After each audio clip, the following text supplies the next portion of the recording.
Okay, so I kind of want to try something different today. No fake ads, no creepy producer Steve, no conspiracy to debunk. Just a conversation about something very real, something a lot of people are feeling, but nobody seems to be saying in a way that doesn't immediately make half the room want to flip a table and leave. Here's the thing about Trump. And I know, before you hit pause, before you assume you already know which direction this is going, just please stay with me. I promise this is not what you think it is. Because here's the thing about Trump. He didn't build the machine. He found it. Running, fully operational, gassed up, ready to go. With the keys in the ignition and a bumper sticker that said honk if you're furious. And that machine, the broken, polarized, money soaked, outrage monetizing, nobody is looking out for regular people machine, that thing wasn't built overnight. It wasn't built by just one person. It wasn't built by just one party.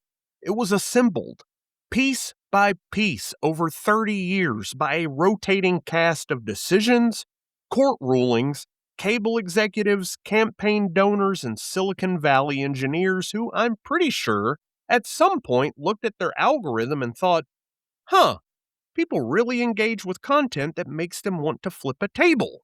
And then said, and this right here is the key part, interesting. And then did nothing about it. So today we're not going to argue about the fever, we're going to talk about the disease. So think of it like this.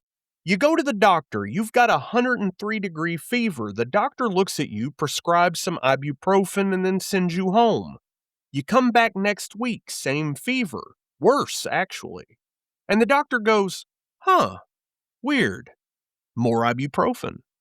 That is American political discourse right now. We are on our 8th prescription of ibuprofen, and the fever is not getting better because nobody is asking what is causing the fever.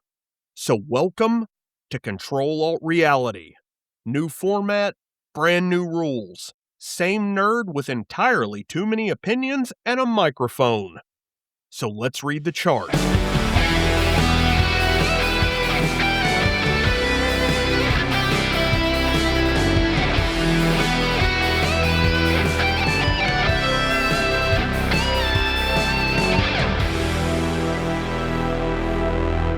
Real quick thing before we start. If you're not subscribed yet, then please do that right now.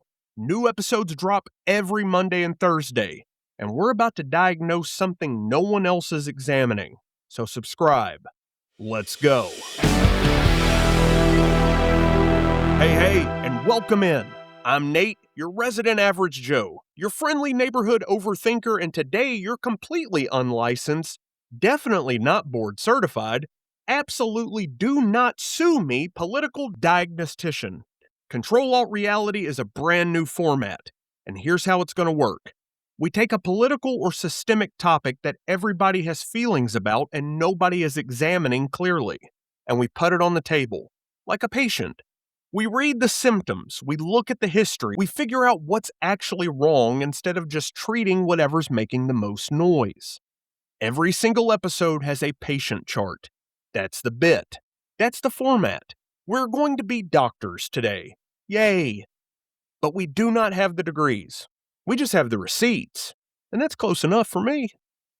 Today's patient, American democracy, presenting in pretty rough shape, has been for quite some time. Complaints include extreme polarization, institutional trust at historic lows, a political figure so dominant he has somehow become both the entire conversation and the exact reason nobody is having the actual conversation, and a general feeling among regular people that the system is running on vibes and no one is behind the wheel. Underlying conditions: 30 years of systemic decisions that created the exact conditions for this exact moment. So let's get into it. First up, vital signs. Where does the patient actually stand? Political polarization in the United States is, by virtually every single measurement, at its worst point in over 50 years. Pew Research has been tracking this for literal decades, In the early 1970s, there were more than 160 moderate members of Congress, people whose voting records overlapped in the middle, who could occasionally agree on things, who did not treat every single vote like a battle in an internal war between good and evil. Today, right about 24. You heard me right. 24 out of 535. That's not a divide.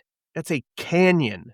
That's the Grand Canyon, except instead of being beautiful and inspiring, it's just two groups of people on opposite rims screaming at each other, and everyone in the middle is just trying to get to work.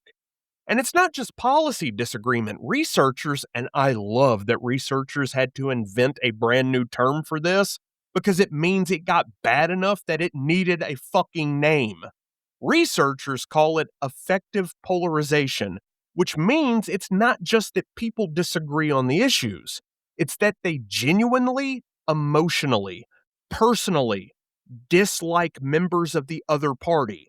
Like, not, I think your healthcare policy is misguided. More like, I do not want my child to marry one of you. That's a real finding, by the way. Studies show Americans increasingly do not want their children dating across party lines, which is kind of wild because political parties change. Your kid might switch parties in college after one philosophy class and a breakup. You're going to disown them over something that fluid? Anyway, Brown University researchers compared effective polarization across 9 democracies: the US, the UK, Canada, Australia, Germany, Norway, Sweden, Switzerland, and New Zealand. Guess who's polarizing the fastest? By a significant margin. Go on, I'll wait. Guess. Go on. Come on. In some of those other countries, polarization actually went down over the same period. Norway is out here getting less divided. Good for Norway. Norway is doing great. Norway has fjords and functional democracy, and they're just over there being fine. Meanwhile, in 2025, the Wall Street Journal described the American political system as having, and this, my friends, is a direct quote, a total breakdown in trust between the two parties and among the general public. Total breakdown. That is the vital sign. The patient? Well, they ain't doing so well. Now, when did this start? Because here's where I need to push back on something. If you listen to about half of political media, the answer is obvious. Well, it started in 2015 when Trump came down the escalator. And if you listen to the other half, well, it started way back when Obama was elected in 2008. Both of those answers are wrong. Not kind of wrong, not, well, it's complicated wrong. Factually, measurably, provably wrong. The polarization has roots in the 1970s. The specific machinery that made someone like Trump not just possible, but almost mathematically inevitable, that machinery was assembled piece by piece over 30 years before he ever touched a political stage. Let me show you the chart. Every good doctor will tell you, you can't understand a patient's condition without knowing their history. You can't just look at someone today and go, yep, sick. You've got to ask, when did it start? What decisions got made? What was the patient doing for 30 years before they showed up in your office looking like this? So, let's go back. 1987, the Fairness Doctrine gets repealed. The Fairness Doctrine was a federal policy requiring broadcast media, TV and radio using public airwaves, to present controversial topics in a balanced way.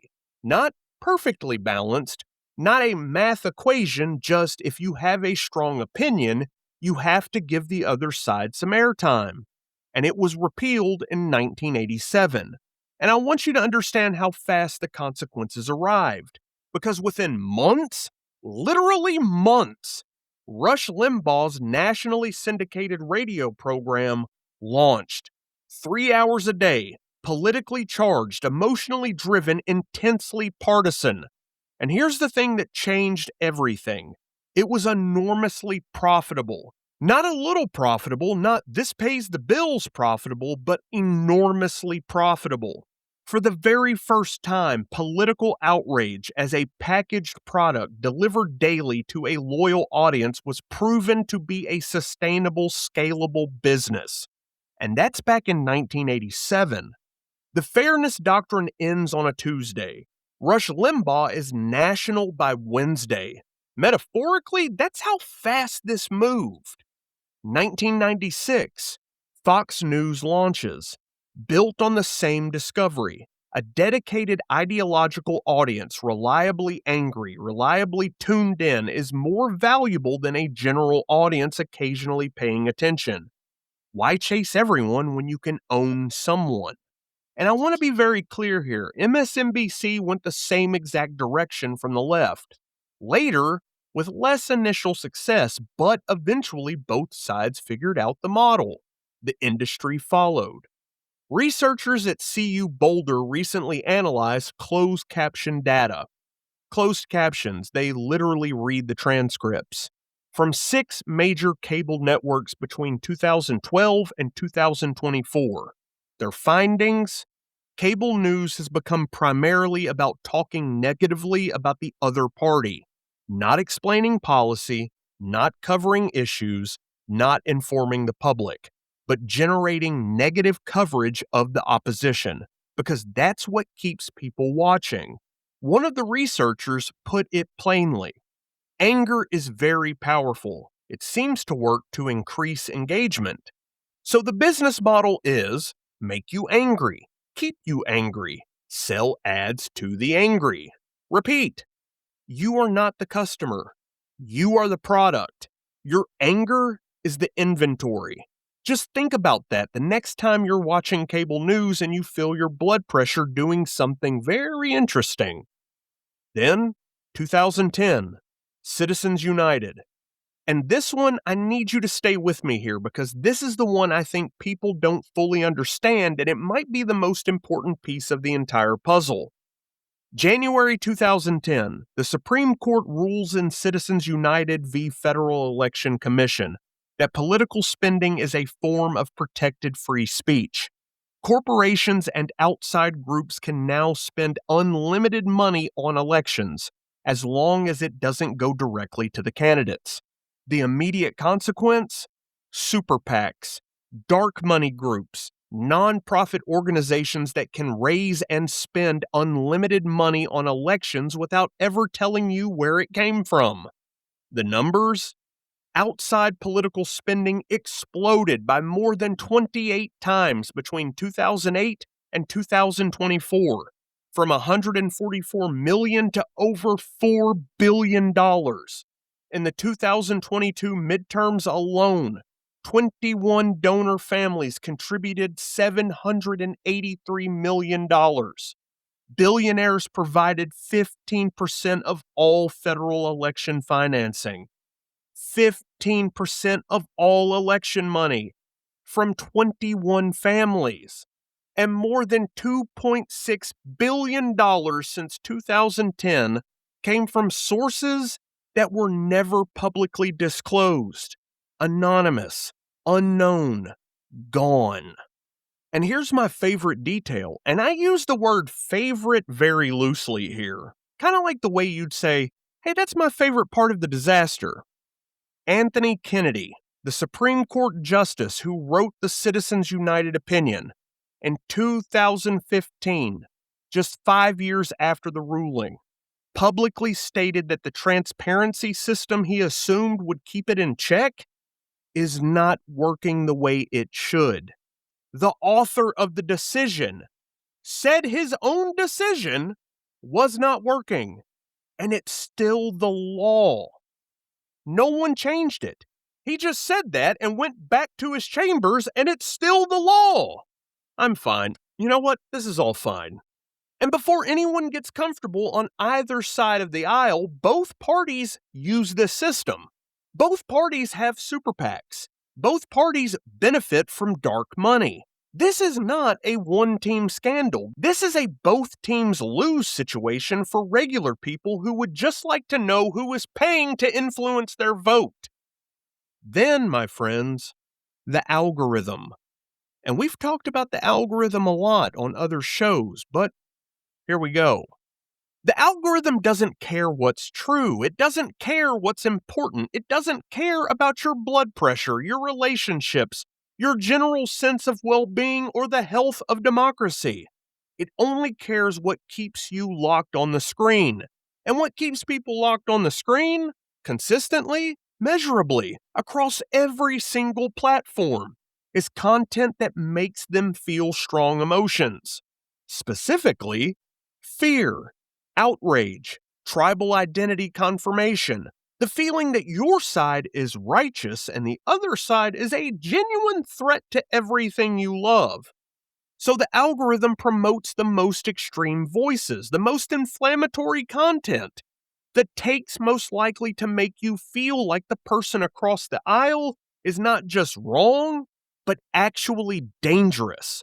And regular people, average people who just want to know what's going on, are getting their entire political reality filtered through a system that is specifically, deliberately, profitably optimized to make them terrified of each other.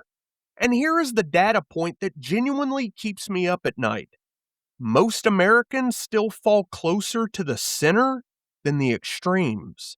Research consistently finds significant ideological overlap between ordinary Democrats and ordinary Republicans on actual policy issues.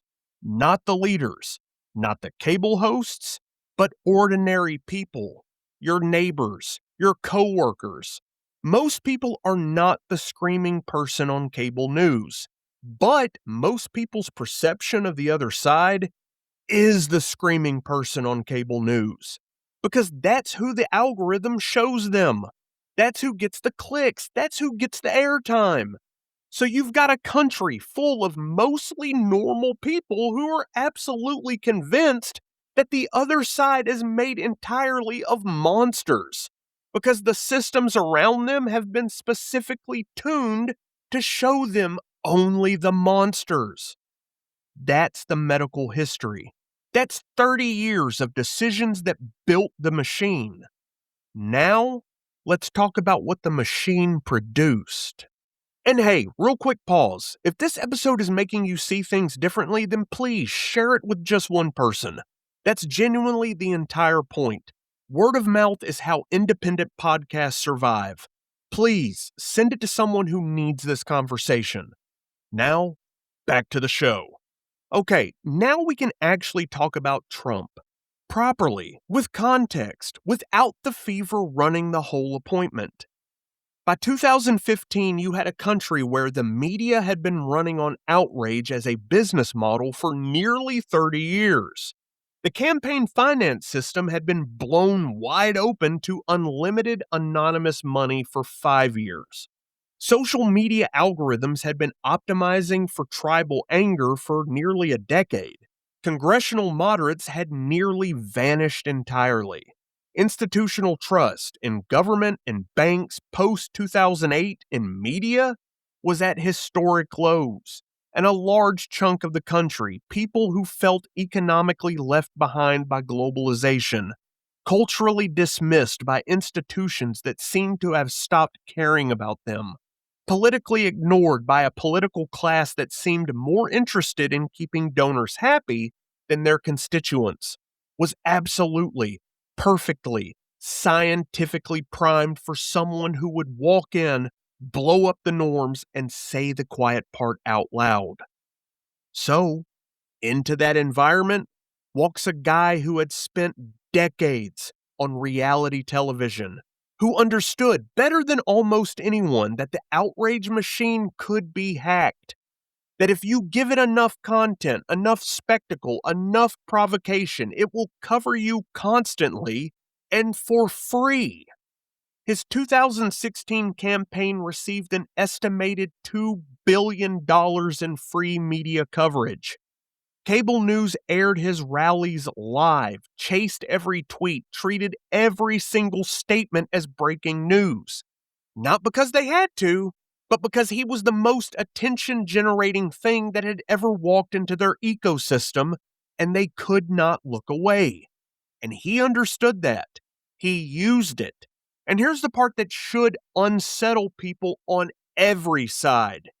He did not build the machine. He is the machine's perfect output. The outrage media needed a figure who could generate infinite content, and he generates infinite content. The dark money system rewards outsider branding, and he ran as an outsider. The algorithm rewards extreme, emotional, tribal content, and he provides that daily. The electorate that had been primed by 30 years of the other side is your enemy was ready for someone who would say that out loud. And he says it out loud. This is not a defense. This is not an attack. This is a diagnosis. And the diagnosis says the conditions that produce this moment don't go away when any individual goes away. You remove Trump from the equation, the broken media system is still there. The dark money is still flowing. The algorithm is still running. The economic grievances that made millions of people feel like no one in power was listening, still there. The machine does not need just one specific operator. It just needs someone who knows how to use it. And if we spend all of our energy arguing about the operator while leaving the machine completely intact, we will be back here. Different fever, same exact disease. And I want to take a second and be very real about something. This is an incredibly hard conversation to have in public. Not because the facts are unclear, because they aren't. The research is extensive. The data is documented. The receipts are in the show notes, people. It's hard because of what happens the very moment you try to talk about the system instead of the personalities. The people who dislike Trump intensely, and there are millions with real, documented, legitimate reasons, often hear Trump is a symptom, as a dismissal. That is not what this means at all. The people who support Trump, and there are millions with real, lived, legitimate economic and cultural grievances, often hear any systemic critique as an attack on them personally, as coastal elites telling them that they're dumb enough to be fooled. That's not what this is either. Both of those reactions make sense. Both reactions are also exactly what the machine wants. Because here's the thing about the outrage machine. It runs on conflict. It needs two sides screaming at each other. The moment you step back from the screaming and ask, wait a minute, who benefits from us doing this? That's the precise moment the machine loses you as a customer. The cable networks lose a viewer. The dark money groups lose cover. The algorithm loses engagement. The politicians who'd rather run against the culture war than answer for economic policy, they lose a distraction. Everybody in the system profits from the fight. Everybody except regular people like you and me, who are just trying to figure out what is happening to their country. And look, I'm not saying everyone is equally responsible. I'm not saying both sides are the exact same. I'm not doing the, well, actually everyone is bad thing that sounds enlightened and means nothing. I'm saying the system, the specific, documented, traceable system of incentives and decisions we've been talking about, benefits from you being so focused on the personalities that you never look at the plumbing. And the plumbing, my friends, is busted. And it has been for 30 years. And we've been arguing about the water bill. Every diagnosis needs a treatment plan. So here's mine. But disclaimer, I have a podcast, guys. I am not a doctor. Do not use this as medical advice for your democracy. Please consult a political scientist before making any major systemic changes. Actually, you know what? Do consult political scientists. They've been screaming about this stuff for decades, and nobody invites them on cable news because they keep saying it's complicated. And you know what? That just doesn't fill airtime. The media piece. The outrage model works because engagement is the only metric that matters. The antidote, and the research actually supports this, is local news. Not because local news is perfect, because it's not, but because local news is less ideologically sorted, less likely to be about national tribal performance, much more likely to be about actual issues that affect actual people in actual places. Researchers have found consistently that local news consumption is less polarizing than national cable, less partisan, more focused on the things government actually does that affects your day-to-day life. So if you want to be informed without being played, go local. Also, before you share something that makes you want to flip a table, pause. Just pause. Ask yourself, am I sharing this because it's true and important, or am I sharing it because it made me feel something intense and I want other people to feel it too? Because that second thing is literally the algorithm's business plan for you. The money piece. Citizens United has been opposed by overwhelming majorities of Americans across party lines since the day it was decided. A 2023 poll found over 80% of Americans, Democrats and Republicans, support stronger campaign finance rules. 80%, guys. That's not a divided country. That's a unified country that has been told that it's divided. The ruling was 5-4. Supreme Court compositions change. This is not permanent. It is a policy, but policies change. People who tell you it can't be changed are usually people who benefit from it not changing. The algorithm piece. Now, this one's harder because the platforms have every financial incentive not to fix it. But, and I genuinely believe this, consciously diversifying what you read, slowing down before you react, seeking out information that challenges rather than confirms what you already think, that reduces the machine's grip on your perception of reality. And guys, listen, I know how that sounds. Just consume media differently. That's like telling someone to just stop being sad. The system is designed specifically to override that kind of individual resistance. But the awareness, it matters. Knowing the machine exists and knowing what it wants from you is the first step to not giving it that. The biggest thing? Stop letting the fever be the entire conversation. Ask better questions. Not, how do we beat the other side? Who benefits from us fighting each other?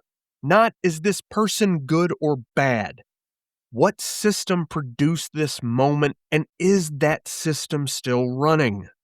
Not, whose fault is this? What decisions made this possible, and can those decisions be unmade? Those questions are so much harder. They don't fit in a tweet. They don't generate the kind of immediate satisfying outrage hit that cable news has trained us to crave. But they are the questions that actually lead somewhere. The fever question leads to ibuprofen. The disease question leads to treatment. And the patient, democracy, average people, the country we actually live in, the patient deserves treatment. Not just ibuprofen, not the 9th prescription of ibuprofen, but actual treatment. All right, everybody, that's the pilot episode of Ctrl-Alt-Reality.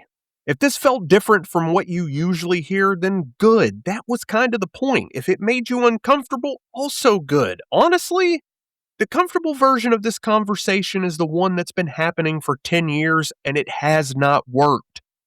If you want to argue with me, then please. come over to the lobby. That's our private Facebook group. Just head over there and search Average Joe Nerdcast the lobby, and you will find the page. Come in, but bring your receipts. Make your case. That's what this space is for. I genuinely want to hear it. All the sources for today, the polarization data, the Citizens United numbers, the media economics research, the effective polarization studies, all of it will be linked in the show notes. I beg you to read it. This isn't opinion dressed up as analysis. These are documented facts with citations. And if you're new around here, then welcome. Average Joe Nerdcast. New episodes each and every week. Deep dives on nerd culture, history, conspiracy thinking, pop culture, and now apparently we're doing unlicensed democracy diagnostics. So subscribe wherever you're listening, then leave a 5-star rating or review. And then, do me one more favor. Tell someone about the show who needs to hear this particular conversation. I've been Nate, and this has been Control-Alt-Reality. Never forget, the first step to fixing the system is understanding what the system actually is. Quick shout out to my player 2. Thank you for listening to me explain effective polarization at 11 p.m. and for only checking your phone twice. You're the reason any of this happens. And one more thing. Stay gold, nerd bold, and I'll catch you on the next one.